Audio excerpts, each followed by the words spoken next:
The US supposedly limits the sale of technology to China, tech that can be used for military purposes.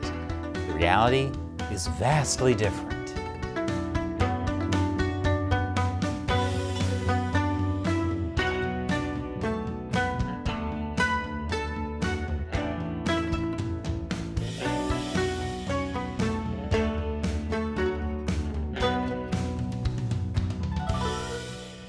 Welcome to China Uncensored. I'm Chris Chappell. There's a quote that sometimes gets ascribed to Lenin. The capitalists will sell us the rope with which we will hang them. There's another quote ascribed to Lenin. I'm going to be reincarnated as The Rock and make my eyebrow raise famous. While it's possible Lenin never said either of those things, the sentiment of the first quote is true. Because that's exactly what the US is doing with China. The Chinese Communist Party, in their own internal speeches, talk about spreading international communism and destroying the United States.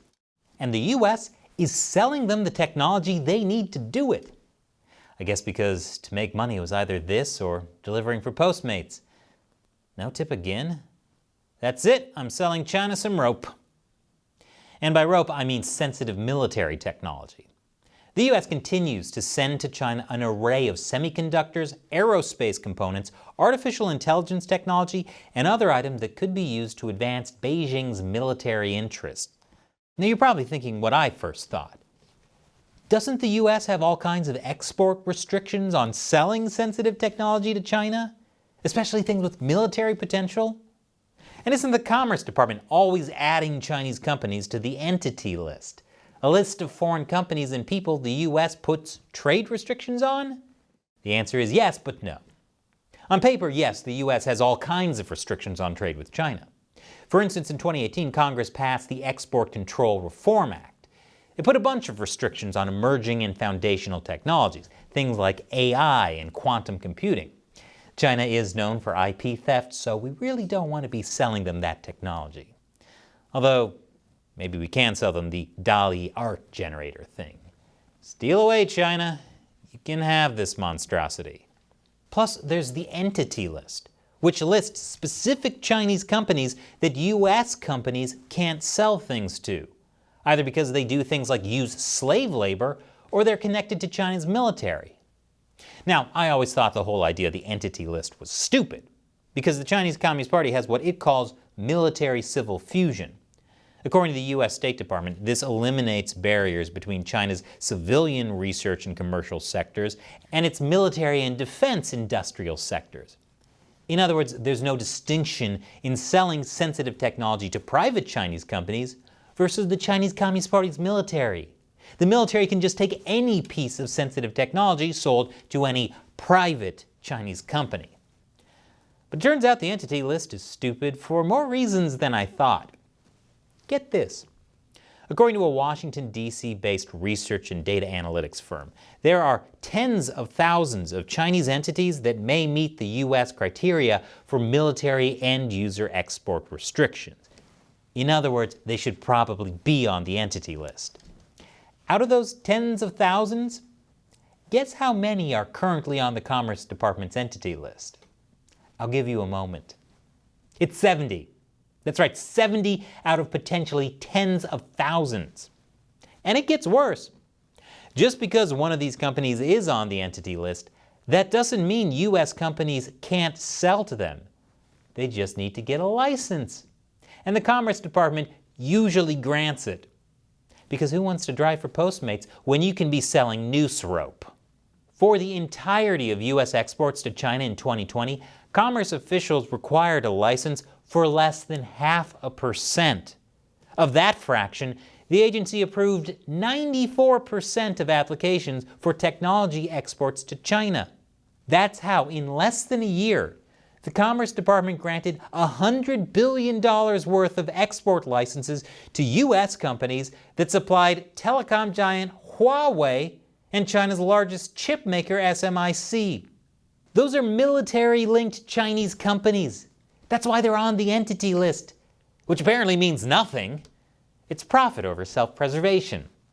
This is like a lamb selling a wolf a knife, a fork, and a George Foreman grill. But hey, at least those companies had to get licenses from the Commerce Department. Why even go through that hassle? Because in some cases, US companies are able to sell technology to Chinese customers on the entity list without even applying for licenses. For example, all a US company needs to do is make a product overseas, and then it can freely sell it to a Chinese company even if it's on the entity list. Those are the Commerce Department's own rules. And some sensitive tech isn't even restricted, like semiconductor equipment manufacturing tools. Those can be used to make semiconductors, which can then be used for everything from missiles to stealth jets. Sales to China of those manufacturing tools have more than doubled since 2017. Yes, even after a trade war and COVID. But hey, as long as their checks clear, I'm sure we can trust them. More after the break. Welcome back. So the Commerce Department has failed to stop U.S. companies from exporting sensitive military tech to China. But the U.S. government does know China is a threat. The state, defense, and energy departments are all freaking out about this. According to the Wall Street Journal, the Pentagon's top China exports controls analyst even resigned over this issue. He told colleagues he had no problem trading with or feeding China, but that he had a huge problem with arming China. Meanwhile, the Commerce Department says this is all part of a plan. It says it is focused on long-term strategic competition with China. And in the short term, that involves approving basically every single sale of sensitive tech to Chinese companies that then can give it to the Chinese military. But then some say if the U.S. has restrictions on trade with China that are too tight, China will just buy the tech from our allies, like Germany. Kevin Wolf, a senior commerce official during the Obama administration, said, "We need our allies to have the same controls. It is that simple and logical." Of course, who knows how long that would take? And here's a solution. If our allies are really so keen on providing sensitive military technology to a regime that uses rape as a form of torture, let's sanction them too. Germany can't sell technology to Iran because that would violate U.S. sanctions. Why are we treating China differently? There have been attempts to make the Commerce Department understand the threat. Back in 2019, Matthew Pottinger, then the Deputy National Security Advisor, had a meeting with commerce officials where he accused them of working against administration policy on China in favor of helping U.S. businesses. He said the Commerce Department has struggled to reconcile its mission to protect U.S. national security with the objective of promoting U.S. exports. In other words, we've got some rope to sell. And China Uncensored would not be possible without support from viewers like you. As a thank you to fans who contribute on the crowdfunding platform Patreon or our exclusive social media platform on Locals, we answer their questions at the end of each episode. Today's question comes from Black Label. What if we drop a money bomb on China?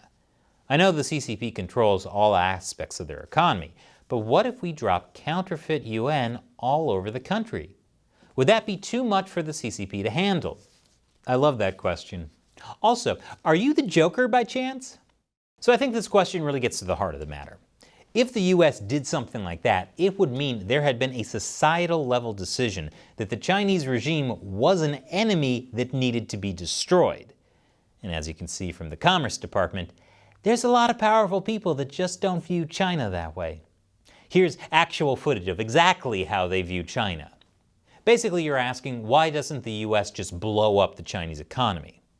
The way to do that isn't by flooding China with counterfeit yuan. It's just by cutting off the flood of U.S. dollars. Actually meaningfully sanction the Chinese regime and Chinese officials. Force U.S. companies to leave China. Sanction allies that undermine global national security by supporting the Chinese Communist Party. This way, the U.S. doesn't have to do anything as unethical as counterfeiting money. The U.S. would just be doing the right thing, pulling U.S. investment out of China. Stop giving money to the Chinese Communist Party. That's how you really stand up to evil. Plus, dropping counterfeit yuan would never work because no one uses cash anymore. Thanks for your question and your support, Black Label. And thank you for watching. As always, leave a like and a comment for the algorithm, and join the China Uncensored 50 Cent Army over at patreon.com/China Uncensored, or join our exclusive social media community on ChinaUncensored.locals.com. We rely on you to help us keep making episodes like this. Once again, I'm Chris Chappell. See you next time.